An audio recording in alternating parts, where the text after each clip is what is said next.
Olá, investidor, olá, investidora, seja bem-vindo ao nosso canal Pingado na Bolsa e hoje a gente vai falar um pouco aqui sobre o CSHG Real Estate. O código desse fundo é HGRE, tá?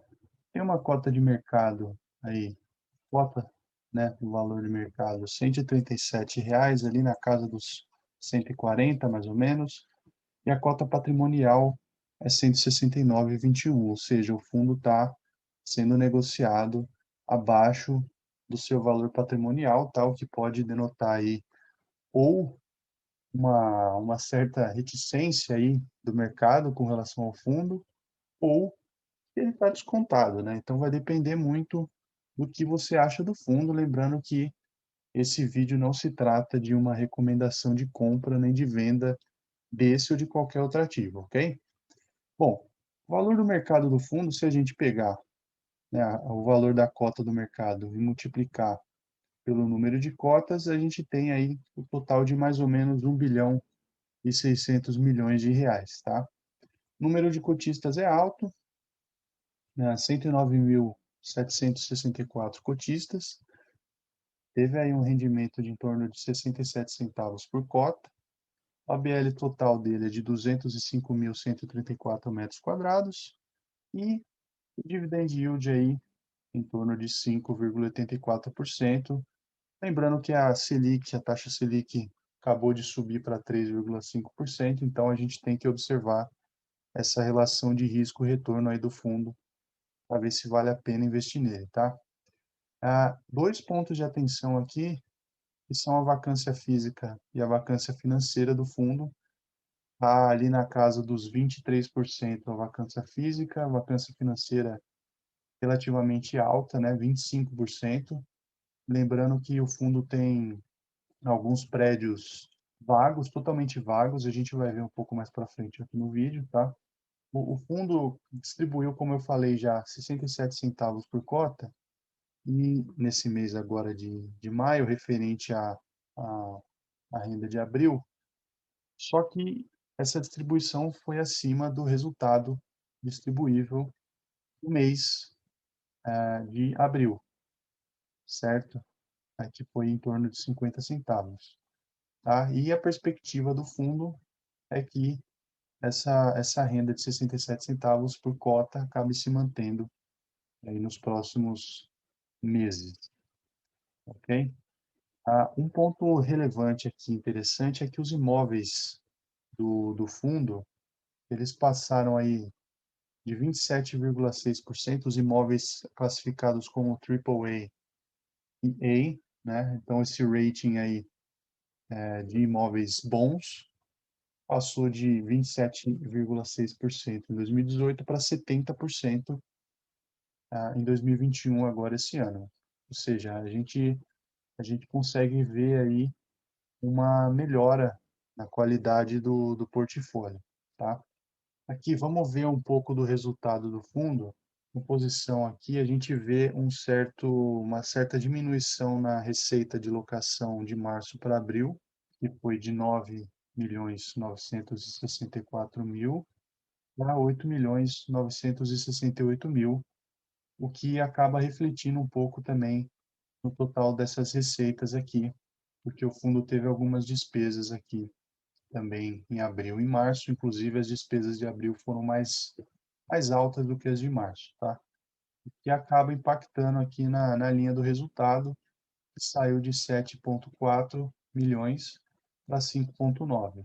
Mas, embora tenha havido essa diminuição, o rendimento anunciado acabou se mantendo. Eles conseguiram manter o volume do rendimento do cota. Com relação aqui o resultado do fundo por cota, a gente pode ver que de janeiro a abril o rendimento distribuído se manteve nesse patamar aqui dos 67 centavos por cota, apesar da flutuação do saldo do resultado acumulado aqui, que foi de 90 centavos em janeiro, 57 em fevereiro, 54 em março, 50 centavos agora em abril.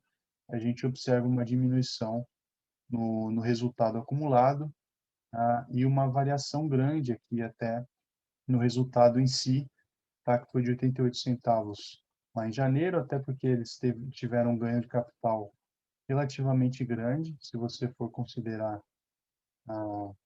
se você for comparar aqui com a receita de locação, tá?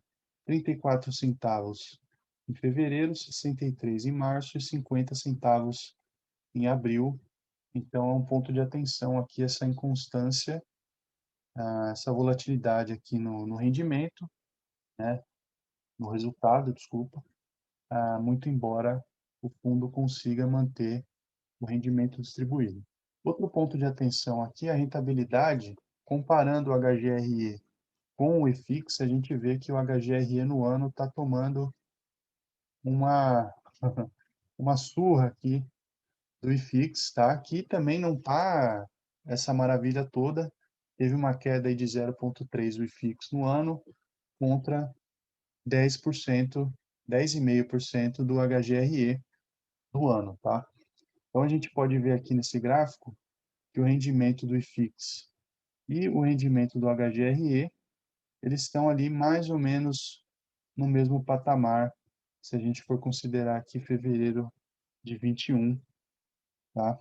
Mas a gente vê que é uma linha ascendente aqui, apesar dos pesares aqui, fevereiro barra março do ano passado teve uma queda brusca e grande, mas até então ali o HGRE conseguia superar um pouco o IFIX, aqui com uma certa folga em torno de janeiro, dezembro de 19 e janeiro de 2020.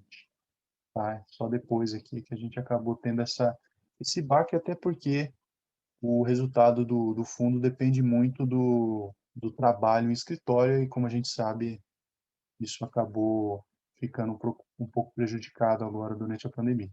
Com relação à liquidez do fundo, ela é boa, né? Como a gente tem muitos cotistas, o volume financeiro mensal aí negociado foi em torno de 59,6 milhões, bom, no mês de abril, e a presença nos pregões foi de 100%. A gente vê aqui, com relação ao número de cotistas, de maio para 20, de maio de 2020 para agora abril de 2021, a gente teve um salto aí de em torno de uns 20 mil cotistas a mais, tá?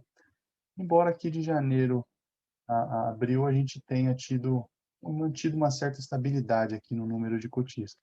Com relação à composição da carteira do fundo, ele tem basicamente toda a carteira investida em imóveis, 1,9 bi, quase 2 bilhões de reais aí investidos em imóveis, um pouco em CRI, bem pouco, na verdade, um pouco em renda fixa para dar uma certa liquidez para o fundo, parcelas a receber e aquisições que a pagar, tem uma certa dívida que o patrimônio líquido é em torno de 2 bilhões de reais, tendo aí essa cota patrimonial em 169 reais, tendo em consideração a quantidade de cotas, que é por volta de 11,8 milhões, a gente vê que o fundo realmente está sendo negociado a um valor um pouco abaixo do seu valor patrimonial. Os ativos imobiliários aqui são distribuídos em 4 estados diferentes, então tem no Rio Grande do Sul, no Paraná, em São Paulo e no Rio de Janeiro, tá? São 21 imóveis ao todo, tem torres corporativas, lajes individuais, tem lajes também com uma participação relevante do fundo, e monousuários, e tem também uma certa porcentagem de outros tipos de imóveis. Aqui a gente tem uma lista com todos os imóveis do fundo. Com relação à evolução da vacância financeira, a vacância, de novo, é um ponto de atenção aqui, 25%, tem se mantido uma certa estabilidade aqui na vacância do fundo, em 25%, mais ou menos essa média aí. Com relação ao aluguel por metro quadrado, também a gente vê uma certa constância aí na faixa dos 60 e poucos reais. Teve um certo aumento agora de março para abril. E o aluguel por metro quadrado corporativo, a gente teve um aumento de 87 para 94 reais por metro quadrado de março para abril. O vencimento dos contratos, a maior parte dos contratos, 64%, é depois de 2025. Revisional está bem dividido aí entre 2021 e esse ano acima de 2025. E o reajuste aí, o mês, é bem distribuído aí ao longo do ano, principalmente agora em janeiro, março e julho. Tá? Os índices de reajuste aqui a gente pode ver que a minoria é o IPCA, em torno aí de 17% da receita contratada, e o GPM 82%. Aqui os empreendimentos, outro ponto de atenção é que o número de empreendimentos com monousuário na casa dos 43%, né? Então a gente também precisa prestar uma certa atenção nisso na hora de investir, muito embora a gente tenha atualmente 40 contratos nesse fundo, ou seja, um fundo bastante diversificado com relação à sua receita. Aqui tem alguns imóveis, tem os imóveis do fundo, né? Eu vou passar aqui alguns para a gente dar uma olhada, alguns que são os imóveis que eu acho que precisam ser, ser olhados com um pouco mais de carinho. A gente tem o edifício na Chucre Zaidan, que fica na zona sul de São Paulo, ali próximo do Shopping Morumbi. Tem uma ABL de 21 mil, quase 22 mil metros quadrados, 100% desse fundo, do HGRE, com zero de vacância, apesar de ser monousuário. Um outro edifício aqui, Paulista Star, também mais de 10 mil metros quadrados, 100% do fundo e 100% de vacância, nesse caso aqui nos Jardins, na região ali central de São Paulo. A Torre Martiniano, que também 100% de vacância, 100% do fundo, quase 20 mil metros quadrados, né, 17,6. O edifício da TOTUS, Zona Norte de São Paulo, em Santana, 21 mil metros quadrados, 100% do fundo, também monousuário. E o LIQ Alegria, que é na região do Brás, Zona Leste, Barra Central ali de São Paulo. A gente tem uma BL de quase 20 mil metros quadrados, 100% do fundo, também monousuário, a região aqui próxima ao metrô do Brás. Na região metropolitana tem o Sercom Taboão, na cidade de Taboão da Serra, 16 mil, quase 16.500 metros quadrados, 100% do fundo, também monousuário, mas a gente tem zero de vacância, ou seja, está alocado o imóvel. E aqui nesse empresarial Dom Pedro, que fica na rodovia Dom Pedro, em Atibaia, aqui na região próxima a São Paulo, né? A gente tem um galpão de quase 15 mil metros quadrados, um prédio de 4 mil, quase 4.500 metros quadrados, 100% do fundo, vacância relativamente baixa, 13%, é mais baixa do que a média do fundo, e o edifício Guaíba, que fica em Porto Alegre, mais de 10 mil metros quadrados, também 100% do fundo, vacância de 70%, está bem acima da média do próprio fundo, tá? Essa vacância. É isso, gente. Esse foi o resumo aí sobre o CSHG Real Estate, que é o nosso querido HGRE11, tá? Lembrando que aí tem algumas informações aqui sobre o patrimônio líquido médio nos últimos 12 meses, foi em torno de 1 bi 900. A quantidade de cotas 11.817.767.